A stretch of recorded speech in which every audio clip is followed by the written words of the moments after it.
to him we return. Never forget that day we saw a grand fell by.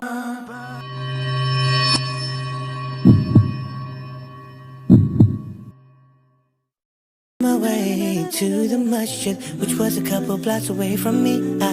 As I walked through the subway, must have been about 3:15. In front of me stood a hijabi with a mother and a father. So I went up to her dad.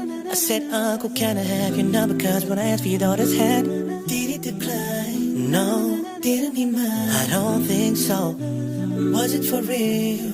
Wallahi, what was the deal? Hijabi was 24. What did she say? She smiled and looked away. I lowered my gaze and went on my way. I called my dad, told him about this girl. Then he called her father and he called me back and told me, son, I met this girl on Monday, spoke to her father on Tuesday, families all met on Wednesday, and on Thursday and Friday and Saturday they got on Sunday. I met this girl on Monday, spoke to her father on Tuesday, families all met on Wednesday, and on Thursday and Friday and Saturday they got on Sunday. Now since Habibti has come into my life, I give her all my time. We're talking and chilling, I'm having a deen and she has mine.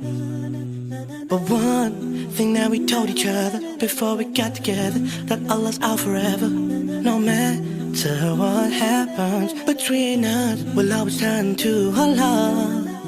Allow all her own relationships, ooh yeah, was part of those that no good for you. Break up right now, you will get nowhere displeasing Allah.